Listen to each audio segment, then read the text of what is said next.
Thank you, President. I speak today as a Yanyuwa woman. We are known as Liantawiriara, which means our spiritual origin comes from the sea country, and we talk from the heart. I speak also today as a proud First Nations member of this parliament on behalf of and alongside my colleagues, Senator Jana Stewart, Senator Dorinda Cox, Special Envoy Marion Scrimger, the member for Robertson, Dr Gordon Reid, the member for Leichhardt, Matt Smith. And I speak today as a visitor to Ngunnawal country, welcomed beautifully this week by Aunty Violet Sheridan. I speak to the Senate about respect. This week, the first week of the 48th Parliament, we've seen deliberate acts of disrespect in the Senate from One Nation senators.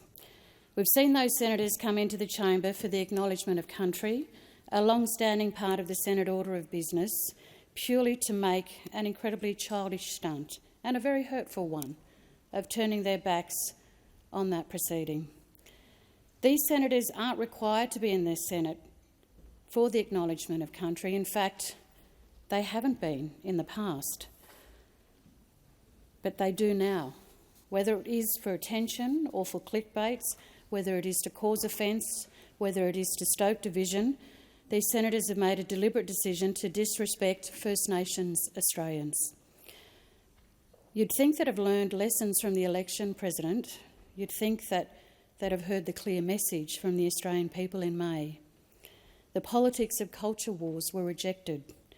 The politics of disrespect and nastiness were rejected. The politics of punching down on First Nations people were rejected.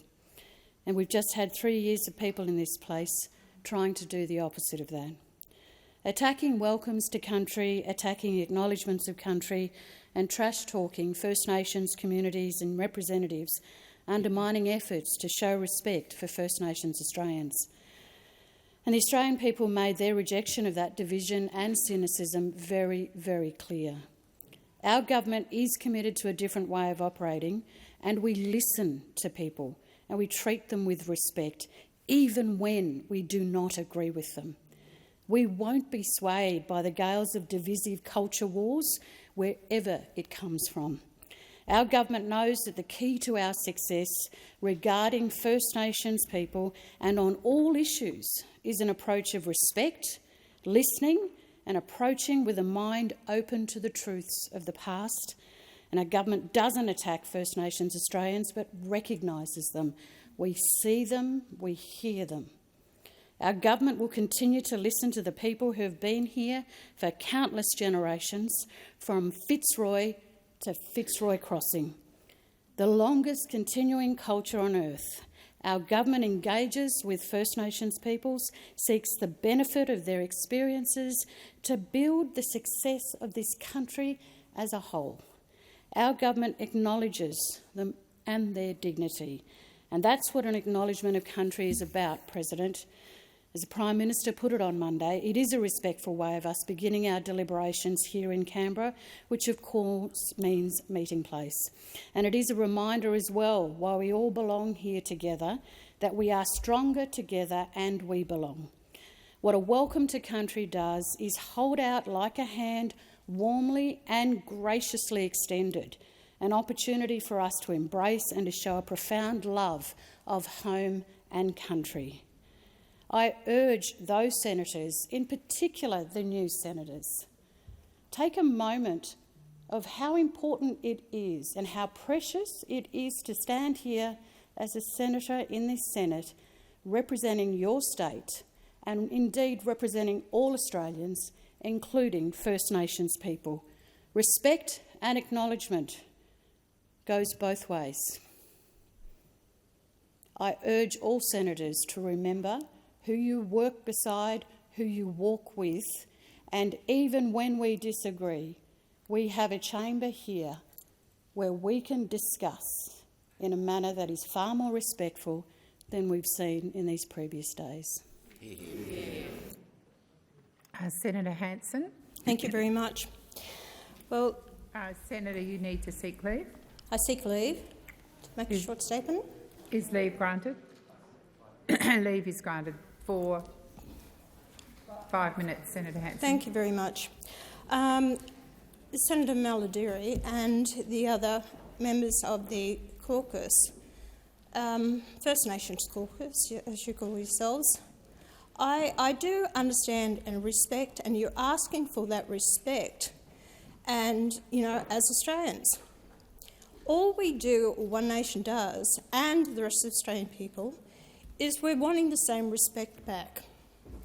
The respect back that we are still part of this nation, that we are people that have born here, people that have migrated here, that we also want acknowledgement and respect to the nation.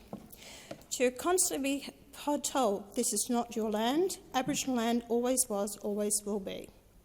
You are disenfranchising me and many other Australians. The Welcome to Country was not culture or tradition.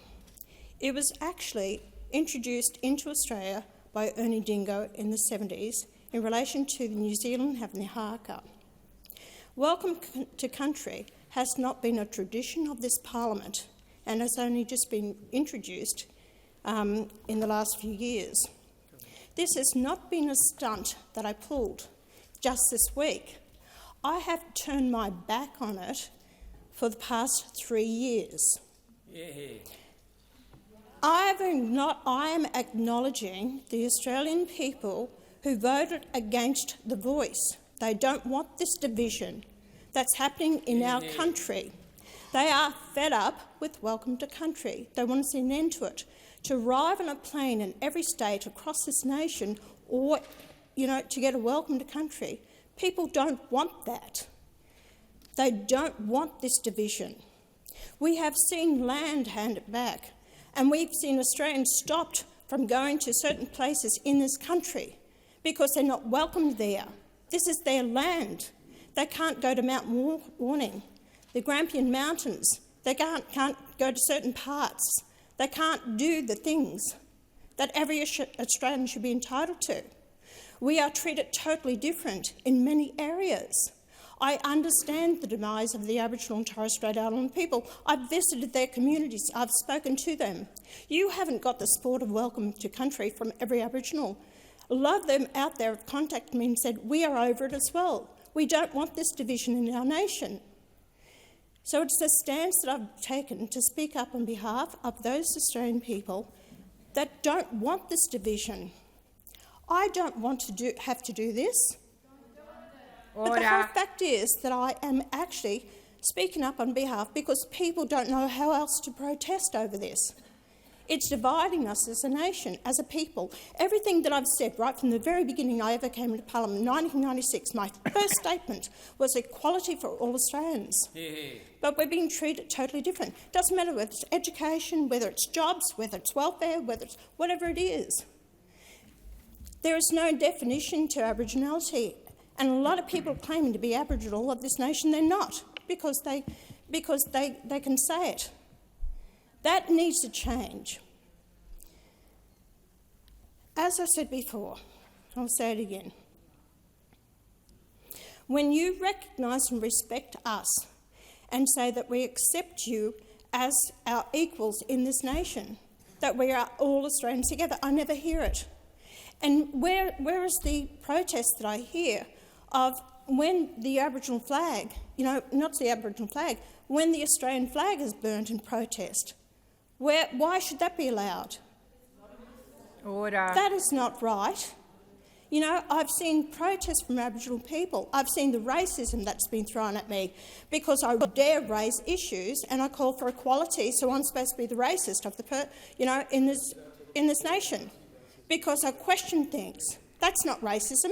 Racism means that you believe your race to be superior to another. I have never, ever indicated that at all. I question. And all I have ever questioned is equality for all Australians. Yeah. And I will stand by that.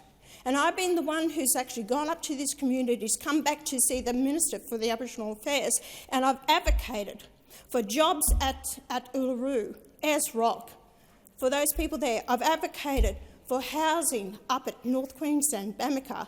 I've advocated for a lot of issues to do with Aboriginal people and the corruption that's going on in these communities, land councils, everything like that.